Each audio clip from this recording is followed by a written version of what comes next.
So hello everyone, welcome back on my YouTube channel. आज का हमारा जो टॉपिक है वो है nursing care plan on dengue. Okay, तो आज हम इस पे एक एनसीपी बनाने वाले हैं। तो स्टूडेंट्स, एनसीपी जो बनाते हैं वो अकॉर्डिंग टू स्टेप्स वाइज हमको बनानी होती है। सबसे पहले जो स्टेप इसमें होते हैं वही हमको लिखने होते हैं, मतलब हम जो स्टेप्स हैं उन्हें आगे पीछे नहीं कर सकते हैं, ठीक है। तो सबसे पहले मोस्ट ऑफ द इम्पोर्टेंट चीज़ जो होती है एनसीपी में वो होती है, सबसे पहले हम उसका आइडेंटिफिकेशन डाटा लेंगे पेशेंट का, जो भी आपको at the time of hospital duty patient मिला है उसके सबसे पहले आप क्या लेंगे, उसका आइडेंटिफिकेशन डाटा लेंगे, लिखेंगे, उसको नोट डाउन करेंगे। जैसे कि पेशेंट का नेम क्या है, उसके फादर नेम, उसका age, sex, marital status, date of admission, ward number, bed number, IPD number, OPD number, जो उसकी डिजीज़ डायग्नोसिस है, जो उसका कंसल्टेंट जो डॉक्टर नेम है वो लिखना है। फिर उसकी जो चीफ़ कंप्लेंट्स हैं ड्यूरिंग दैट, उसको जो भी इलनेस है वो लिखनी है आपको। ओके, उसके बाद उसकी हिस्ट्री लिखी जाती है, जैसे उसकी कोई मेडिकल और सर्जिकल हिस्ट्री क्या रही हुई है। अब जैसे पास्ट में कोई उसकी मेडिकल हिस्ट्री थी या नहीं थी वो लिखनी है, अगर है तो यस लिखनी है, अगर नहीं थी तो नो लिखना है। फिर पास्ट में सर्जिकल हिस्ट्री भी लिखनी है, प्रेजेंट सर्जिकल हिस्ट्री और प्रेजेंट मेडिकल हिस्ट्री, ये सब कुछ उसको आपको लिखना है। उसके बाद आपको फैमिली हिस्ट्री लिखनी है। फैमिली के अंदर आप क्या क्या लिखेंगे, उसके जो फैमिली मेम्बर्स हैं उनके नेम लिखेंगे, देन एज उनकी क्या है, उसका रिलेशन क्या है पेशेंट से वो लिखेंगे, और फिर उनका हेल्थ स्टेटस लिखेंगे। जैसे कि इस पर जयराम लिखा हुआ है, जो 30 ईयर के हैं, उनका रिलेशन क्या है, वो उस जो भी पेशेंट है उसके फादर हैं, ठीक है। हेल्थ स्टेटस इनका ही हेल्दी है, तो सभी को हमको जनरली हेल्दी दिखाना होता है, और जो पेशेंट है उसको अनहेल्दी लिखना है। ओके, उसके बाद आता है फैमिली ट्री बनाना है आपको, जैसे फादर, मदर और सन, अगर उसकी डॉटर भी होती तो हम यहाँ पे एक कॉलम डॉटर का भी बनाते। ओके स्टूडेंट्स, आफ्टर दैट हम उसे वाइटल्स चेक करेंगे। तो वाइटल साइन जो भी है, सीरियल नंबर, एक टेबल की फॉर्म में लिखना है इसको।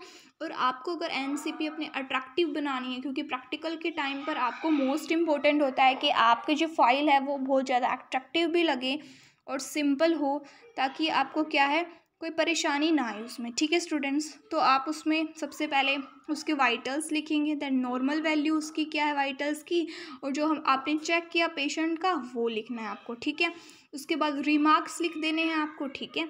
उसके बाद जो भी आपने उसको मेडिकेशंस दी है वो आपको लिखनी है। जैसे कि इंजेक्शन अमीकासिन दिया था, उसका रूट क्या है, आईवी है, तो ये आपको लिखना है। आपने ओआरएस दिया है, या फिर जितने भी आपने इंजेक्शंस दिए हैं, या फिर जितने भी आपने मेडिसिन्स टेबलेट्स उसको दिए और कौन से रूट से दी है वो आपको लिखनी होती है। ओके, फिर लास्ट पेज जो मेन पेज है यही एनसीपी होती है। जैसे नर्सिंग प्रोसेस जो होता है, सबसे पहले उसमें असेसमेंट लिखा जाता है, देन उसमें गोल लिखा जाता है, देन प्लानिंग, फिर इम्प्लीमेंटेशन एंड इवेल्युएशन। तो स्टूडेंट सबसे पहले आप देख सकते हैं असेसमेंट में क्या होता है।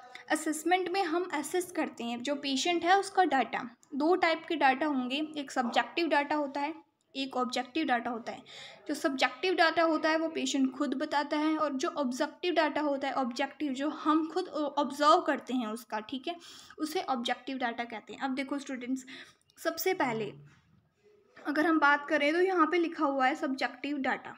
सब्जेक्टिव डाटा क्या, patient says that he is uncomfortable from frequency episode of diarrhoea with painful stomach. उसको क्या हो रहा है, बार बार फ्रीक्वेंटली डायरिया हो रहा है, साथ साथ में उसको स्टमक में पेन भी हो रहा है, तो वो उसने खुद से हमें बताया, ठीक है। हमने क्या ऑब्जर्व किया है, due to side effect of antibiotics stool is completely liquid, ठीक है, ब्राउन इन कलर। तो हमने ऑब्जर्व किया कि जो स्टूल पास कर रहा है पेशेंट फ्रीक्वेंटली, तो वो उसका जो कलर है वो एकदम लिक्विड ब्राउन कलर का हो चुका है।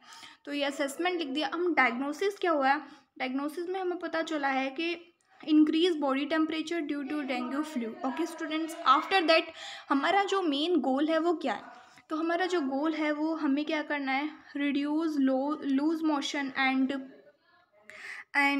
Less movement of intestine. Okay, उसके बाद हमें प्लानिंग करनी होगी कि क्या क्या चीज़ें हमें उसको प्लान मतलब कि इम्प्लीमेंट करनी, जो भी चीज़ है उसके लिए हम पहले से प्लान करेंगे। जैसे assess the patient diarrhoea report in every shift, फिर provide the clear liquid every 2 hours, educate the person for diarrhoea precautions, assess the documents of vital sign. Okay, after that होता है इम्प्लीमेंटेशन। अब जो planning हमने बनाई है, actual phase उसका जो होता है वो इम्प्लीमेंटेशन फेज़ होता है। इस फेज़ में आके हम जो पेशेंट के ऊपर जो भी चीज़ हमने प्लान की है वो उस पे इम्प्लीमेंट करेंगे, उसको जो भी चीज़ प्रोवाइड करनी है वो प्रोवाइड करेंगे, उसको एजुकेट करेंगे, उसके वाइटल साइन मॉनिटर करेंगे और जितनी भी चीज़ें हमने प्लानिंग की थी वो सब उसे प्रोवाइड करेंगे। ओके, आफ्टर दैट इवेल्यूएशन एक मोस्ट इंपॉर्टेंट फेज़ होता है। अगर हम इवेल्यूएट ही नहीं करेंगे कि क्या हमने उसको प्रोवाइड किया और क्या उसका रिजल्ट आया, क्या हमें पॉसिबल आउटकम अच्छी हुई है, गुड हुई है या बैड हुई है, ताकि उसकी जो हेल्थ है वो प्रोग्रेस हो पाए, इसलिए इवैल्यूएशन मोस्ट इम्पोर्टेंट होता है।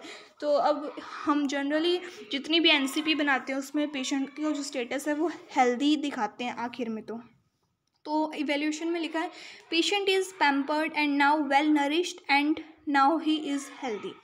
सो अब क्या है, वो पेशेंट हेल्दी हो चुका है। ठीक है, तो ये सब है हमारा जो भी एनसीपी थी इस पर। ठीक है स्टूडेंट्स, अगर आपको वीडियो अच्छी लगी हो तो please like, subscribe and share my YouTube channel and thank you so much.